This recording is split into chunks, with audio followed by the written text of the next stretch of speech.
ഇന്ന് തന്നെ ഡൗൺലോഡ് ചെയ്യൂ. കാണൂ നിങ്ങളുടെ ഫേവറേറ്റ് ഷോസ്. എടോ, താൻ എന്തായാലും വാ.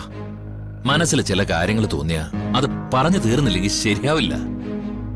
എങ്കിൽ ഞാനൊന്ന് ഡ്രസ്സ് ചേഞ്ച് ചെയ്തിട്ട് വരാം.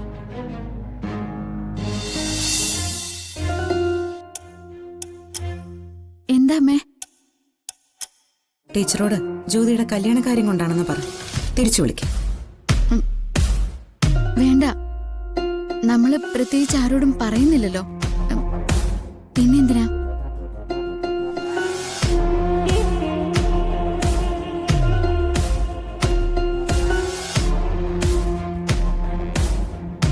എനിക്കൊരു വിശ്വാസം ഉണ്ടായിരുന്നു എന്നോട് നീ ഒരു കള്ളവും പറയില്ലെന്ന്.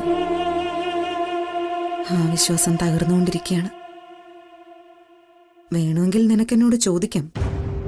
ജീവിതത്തിൽ ഒരു തീരുമാനം എടുക്കാനുള്ള പ്രാപ്തി എനിക്കായല്ലോ. എന്തിനാണ് അമ്മ എന്റെ പിന്നാലെ ഇങ്ങനെ നടക്കുന്നതെന്ന്? നീ നീങ്ങുന്നത് ഒരു നല്ല വഴിക്കാണെങ്കിൽ അമ്മ അത് സന്തോഷത്തോടെ നോക്കിക്കൊണ്ട് നിൽക്കുകയുള്ളൂ. പക്ഷെ ഇവിടെ സംഭവിക്കുന്നത് അതല്ലല്ലോ. ഒരൊറ്റ കാര്യമേ എനിക്ക് പറയാനുള്ളൂ. എന്തെങ്കിലും ഒരു തീരുമാനം എടുക്കുന്നതിന് മുൻപ് ഒന്നല്ല, 100 അല്ല, 1000 വട്ടം ചിന്തിക്കണം.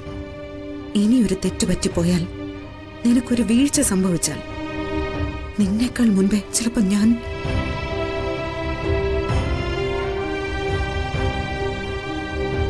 എനിക്കതിൽ പേടിയൊന്നുമില്ല. അത് നിനക്ക് വേണ്ടിയായിരിക്കണമെന്ന് മാത്രമേ ഉള്ളൂ.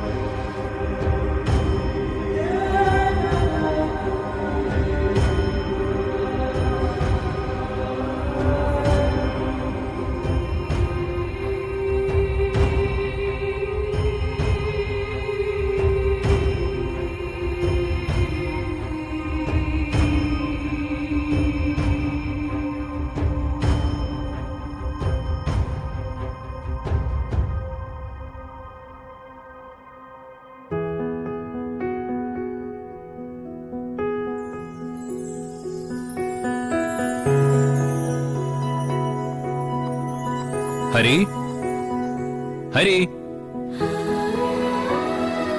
എന്താ? എന്താടോ, താൻ തിരക്കിലൊന്നും അല്ലല്ലോ അല്ലേ? അല്ല. നമുക്കൊന്ന് പുറത്തോട്ട് പോയാലോ? എങ്ങോട്ട്? എടോ, തന്നെ അപായപ്പെടുത്താൻ വേണ്ടി ഒന്നല്ല പുറത്തോട്ട് കൊണ്ടുപോകുന്നത്. വാ, നമുക്കൊന്ന് നടന്നിട്ട് വരാം. വേണ്ട അങ്കിൾ. അതെന്താ? പുറത്തൊന്ന് പോവാന്ന് പറയുന്നത് അങ്കിളിന് എന്നോട് എന്തോ കാര്യമായിട്ട് സംസാരിക്കാനുള്ളത് കൊണ്ടാ. ആ സംസാരം ഒരിടത്തും എത്തില്ല. പിന്നെ എന്തിനാ വെറുതെ? താൻ കൊള്ളാവലോടോ. സത്യം പറയാലോ, മുൻപൊക്കെ തന്നെ കാണുമ്പോ എനിക്ക് വല്ലാത്തൊരു കോൺഫിഡൻസ് ഫീൽ ചെയ്തിരുന്നു. എന്തും നേരിടാനുള്ള ഒരു ധൈര്യം, നല്ല ഉറച്ചൊരു മനസ്സ്, എല്ലാം ഉണ്ടായിരുന്നു തനിക്ക്. ഒറ്റയടിക്ക് അതൊക്കെ എവിടെയോ പോയി. എന്താ ഹരി, ഞാൻ പറഞ്ഞ ശരിയല്ലേ? എടോ, താൻ എന്തായാലും വാ. മനസ്സിൽ ചില കാര്യങ്ങൾ തോന്നിയാ അത് പറഞ്ഞു തീർന്നില്ലെങ്കിൽ ശരിയാവില്ല. എങ്കിൽ ഞാനൊന്ന് ഡ്രസ്സ് ചേഞ്ച് ചെയ്തിട്ട് വരാം. ശരിയെന്നാ.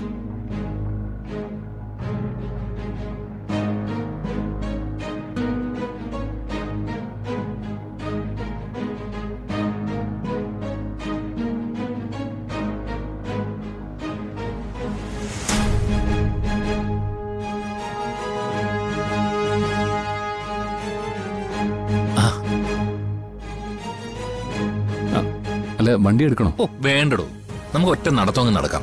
അതാ അതിന്റെ ഒരു രസം. വാ.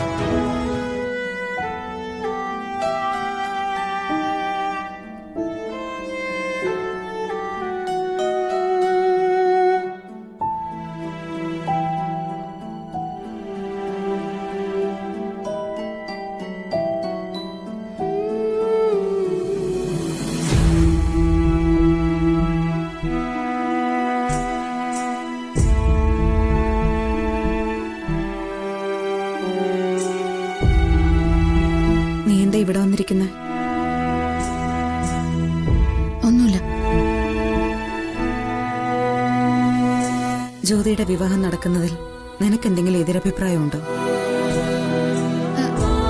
ഇല്ല. എന്നിട്ട് അങ്ങനെയല്ലല്ലോ നിന്റെ പെരുമാറ്റം. ഒരു കാര്യത്തിലും ഒരു ഉത്സാഹവും ഇല്ല. എല്ലാ കാര്യത്തിൽ നിന്നും ഒഴിഞ്ഞു മാറുന്നത് പോലെ ഒരു സംസാരം. എന്താ അതിന്റെ കാരണം? അതിന്റെ കാരണം അമ്മയ്ക്ക് അറിയാവുന്നതല്ലേ?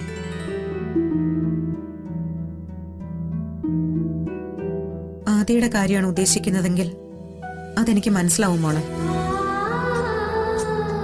പക്ഷേ അതുമാത്രമാണ്.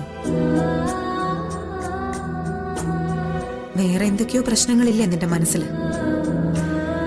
അതൊന്ന് തുറന്നു പറയണമെന്ന് തോന്നുന്നില്ല മോൾക്ക്? അമ്മയോട് പറഞ്ഞൂടെ? അമ്മേ,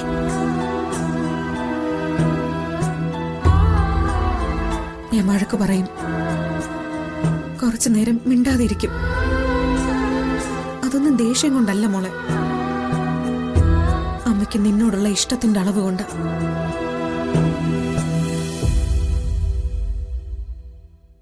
ദൈവങ്ങളോട് സത്യങ്ങൾ നിനക്ക് കാണിച്ചു തരാൻ വേണ്ടിയാ ഞാൻ പ്രാർത്ഥിക്കുന്നത്.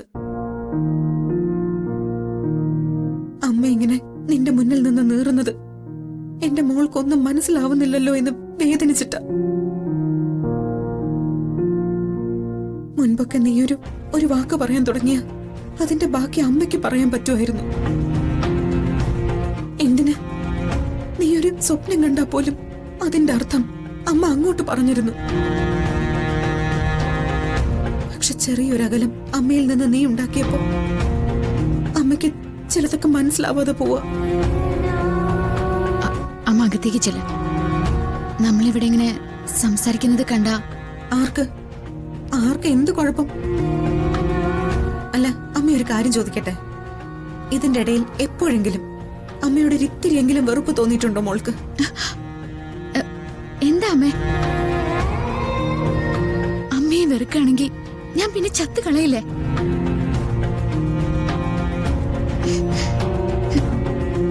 എനിക്കൊരു തീരുമാനം എടുക്കാൻ പറ്റുന്നില്ല. എനിക്ക് നേരായിട്ടൊന്ന് ചിന്തിക്കാൻ പോലും പറ്റുന്നില്ല. എല്ലാം കൂടി കുഴഞ്ഞിങ്ങനെ ചെളിയിൽ താണ് പോണ പോലെ.